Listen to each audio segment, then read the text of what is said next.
Hi guys! Welcome back to our channel! For today's vlog, ipapakita ko sa inyo ang aming pinapagawang pump. Ayan, water pump. Ayan.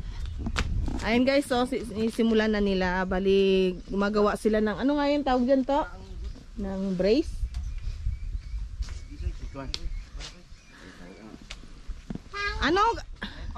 Ano ganit tawag sina oh? Tripod? Bipod. Ayan guys, ang tawag dyan ay bipod para parang yung hahawak sa ano, sa bakal na itutusok nila doon sa gitna. So ayan yung mga gagawa. Ayun.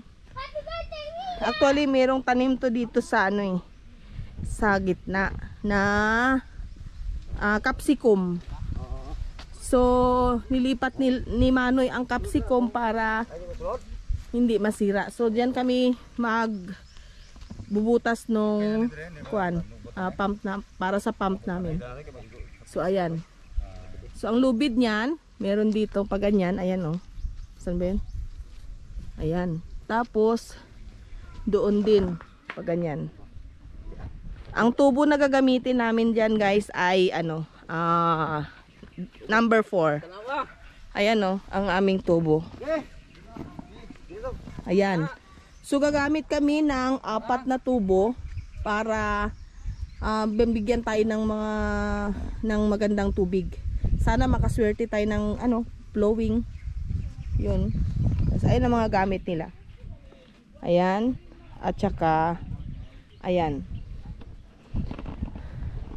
So ayun guys, nagpakabit kami ng pump kasi hindi makapag-support yung kanal ito para sa ating gulayan. Ayan oh. Siyempre may pispan tayong sinusuportahan din. Galing din yan sa kanal. So ayan ang ating kanal. Wala siyang gaanong tubig. So pag nagpapatubig kami, iipon pa kami dito. Well, galing yan doon ang tubig doon sa kanal. Yan din ang nagsusupply dito sa mga fish pond. So hindi siya makapag-supply dito sa buong area.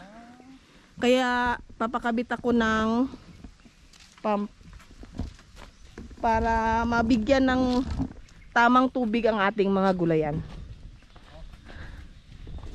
Ayan guys, yan lang muna. Update ko kayo ulit sa mga susunod pang gagawin nila dyan.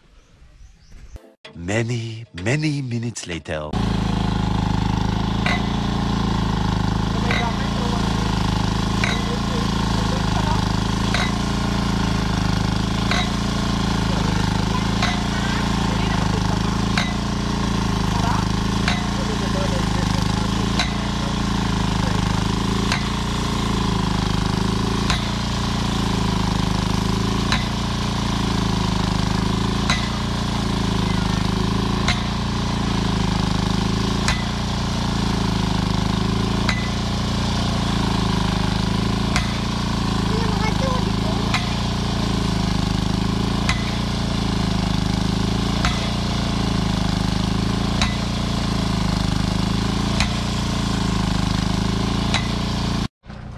Hi guys, dahil tayo ay nagpagawa ng pump, meron akong pamerienda, saging ginataan. Ayan. Ayan ang saging ginataan. Yung saging nilagyan ko lang ng 2 pirasong gata at asukal. Yan ay merienda, masarap na merienda. Ayan. Ang lakas ng aking apoy. Uy, ba't ang lakas mo? Uy, uy, uy, uy, uy, uy, uy, uy, uy. Uy. Ang lakas.